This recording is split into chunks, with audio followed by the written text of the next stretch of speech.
大家好，又係我卓師設計阿 Ken。咁啊，今次就第一次帶你哋上嚟咧，呢度咧就係黃大仙區咧一個比較舊嘅和諧式單位嚟嘅。呢一度嘅業主咧就個裝修 budget 咧就有限啦，咁啊同埋即係確實有好多嘢係可以保留到嘅。呢一個單位咧就基本上我哋會換咗個電箱啦，會 check 過晒佢而家原有嗰啲插座。嗰啲電線有冇老化啊？咁啊啲電阻係咪正常啊？各方面嗰啲嘢，咁 check 過都冇問題。咁啊所以咧就淨係同佢換咗個電箱，咁同埋加咗幾個電掣位嘅。今次上嚟另一個目的咧就係因為水電師傅咧起咗貨走咗啦，泥水師傅咧廁所咧都做咗批檔，咁就批檔乾咗，咁啊聽日會做防水啊各方面嗰啲嘢。咁啊趁住今日佢哋休息嘅前提底下咧，就上嚟望一望究竟啲有冇做錯啦。咁啊好啦。因為佢以前咧一手嘅居屋嚟嘅，即係佢哋而家都20幾30年啦，咁所以呢個 fuse 箱咧就唔啱規格㗎啦，唔啱而家嘅電燈嚟㗎，咁啊所以就重新同佢換咗個 fuse 箱啦，換過晒啲 fuse 啊，同埋啲斷路器嗰啲全部換過晒佢啦。佢條街喉本身都係換咗銅喉嘅，咁但係咧呢度嘅業主咧一係就爆個水喉啊，所以嚇驚咗，佢都想盡量啲水喉咧就全部做翻晒明喉。我覺得都冇問題嘅，因為做翻明喉咧亦都有個好處，即係有邊度漏水咧即刻可以發現，同埋都唔需要鑿牆。咁好似廚房呢個位咧，我哋會改一改個門口位啦，因為原本個雪櫃喺呢邊嘅，所以見到我哋拆咗呢幅牆啦。咁將來呢一個位咧會起翻幅磚牆，夠個雪櫃嘅深度嘅。嗰個水喉咧，基本上咧呢一 part 咧都換過晒㗎啦，成 part 都換過晒新㗎啦。咁啊做翻一組過翻去煤氣啦，煤氣嗰個熱水爐嗰度啦。咁呢一組咧就做翻落嚟，因為將來咧個升盤位係喺呢個位置嘅，喺呢個位咧篤翻入去咧就已經係廁所嘅洗面盆同埋企缸位㗎啦。咁所以咧就大部分嘅喉都係外露出嚟嘅。咁呢個咧就將來如果真係個水喉有問題嘅話咧，就好方便去解決啦，同埋好容易可以發現得到。咁你見到我哋廚房咧，點解淨係拆咗個地台咧？因為本身咧個廚房咧就都已經係好窄㗎啦，咁所以咧我就建議咗個客咧就採用咗一隻物料，即係舉個例，呢邊係升盤嚟嘅，呢邊升盤位嚟嘅，咁可能我哋會做翻一個斜角嘅造型去 keep 翻呢個升盤，等佢盡量大啲啦，因為個雪櫃將來要擺翻呢度，所以咧將來呢個動線咧係會有少少直去，咁跟住斜翻，跟住再收窄咁樣，留翻呢條路咧可以大啲，同埋可以入到部洗衣機嘅，咁咧。水喉就好細啦，咁我哋都要 check 一 check 佢啦。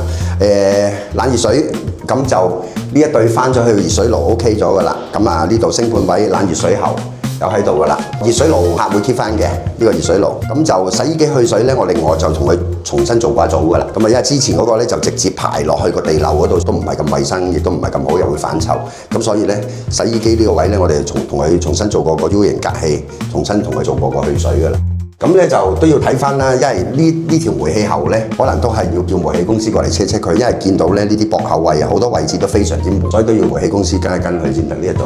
咁啊，將來咧就做好咗個地櫃台面石之後咁就呢一部分咧都會做翻啲珐琅板啊嗰啲嘢，就可以用啲磁石嘅掛鈎掛架嘅。咁個客比較中意，即係啲嘢可以活動啲。咁咧就其他嘅牆身咧都會用翻火米架嘅火蠟拍咧嚟到翻新咗佢。咁啊，當佢遮晒嘅時候咧，其實個廚房都係新嘅一樣㗎啦。咁當然啦，地台磚我哋會重新鋪過啦。咁啊，材料嘅個時間比較緊迫，個客而家住緊酒店，咁啊希望話睇下1個半月嘅工期可唔可以做得到啦。咁好似你而家呢一度嘅狀況咧，就從拆嘢做好晒啲水電，咁啊泥水將廁所批好晒檔，咁都係做咗10日嘅啫。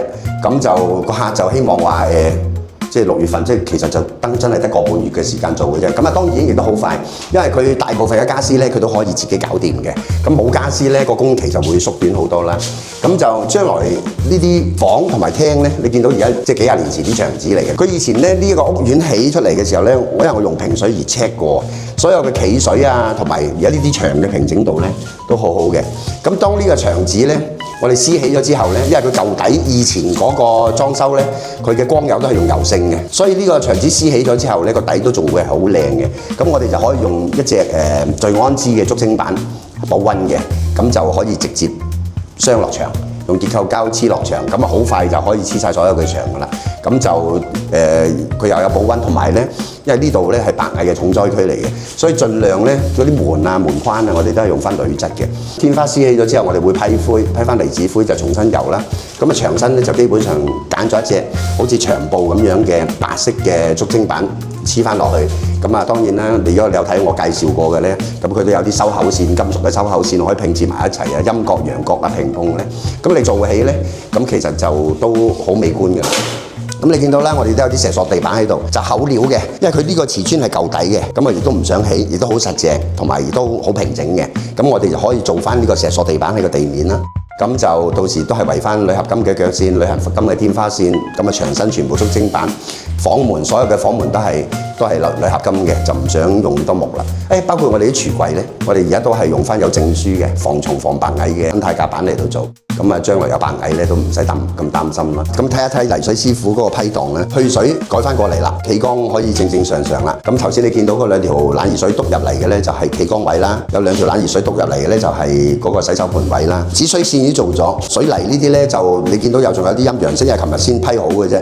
咁啊，夾埋今日都乾晒㗎啦，咁就可以做翻隻107防水落去。咁啊，油好咗之後咧，就缸頭我哋都仲要紮翻24小時水嚟到試漏嘅，冇問題。我哋先鋪瓷磚，因為個工期比較急，所以所有嘅物料咧，我哋全部都嚟咗先嘅，就料去等人做，就唔好人去等料做，咁樣先可以壓縮到個時間。到時就試咗水，咁就可以直接鋪磚啦。咁磚都係用翻啲比較中型嘅磚啦，600乘米2嘅啦。咁啊，地台要科水就300乘600啦。咁啊，廚房咧就防滑嘅，比較大件少少嘅，就800乘800嘅咁去鋪個廚房啦。頭先都講過啦，一邊就係珐琅板、磁石板。即係另外一邊咧，就係做翻嗰個富米加嘅火蠟黑咁樣啦。咁將來都有假天花，咁所以咧呢啲明喉都唔需要太擔心外露好多出嚟，因為假天花就會遮咗天花嘅喉啦。咁呢個洗手盆櫃咧擲咗落嚟之後咧，咁其實咧就外露咗呢一截嘅啫。咁我哋到時都可以做翻個曲尺板，跟住用火蠟黑包埋佢，就變成一條假柱仔咁樣咯。咁所以呢個廚房其實睇落去都 OK 嘅。咁啊，大部分嘅電掣位咧，個客都會用翻啦。咁將來換翻啲新嘅掣面咁樣啦。咁我哋睇一睇有冇做啱啦。頭啲水喉車角有做啱㗎啦 ，fuse 箱都換咗啦。咁就加多一個插蘇，呢度加多一個插蘇又喺度啦。呢邊加多個插蘇又喺度啦。呢邊咁就呢邊即係佢拆咗呢幅牆咧，將嗰啲抽氣扇啊、走廊燈啊、廚房燈咧都移咗過嚟啦。咁呢啲都冇問題㗎啦。咁啊，0044呢度有一個位咧，就係加多咗個 TV 位，同埋加咗個孖蘇啦。咁呢啲都做啱咗啦。咁啊，批檔就批好晒啦。咁而家咧就聽日就過嚟油防水砌埋呢一面嘅磚牆。咁同埋撕起晒啲牆紙，叫油漆師傅撕起晒啲牆紙。咁其實個工序咧就係當泥水起咗貨咧，我哋可以清乾淨個牆，先鋪石塑地板，鋪完石塑地板做保護，做完保護之後，我哋再做牆板嚟到收個石塑地板口，咁啊天花線咁樣。咁就希望咧，即係我哋都揸緊個時間，希望喺個半月交翻個牆俾個客。咁好似而家咁樣嘅裝修法咧，就因為少咗好多傢俬啦，咁啊承擔工程都係20零嘅啫。咁就期待下一輯再做緊啲嘢嘅時候，或者我上嚟檢查啲師傅嘅有冇做啱啊手工嘅時候咧，再拍一輯同大家見面。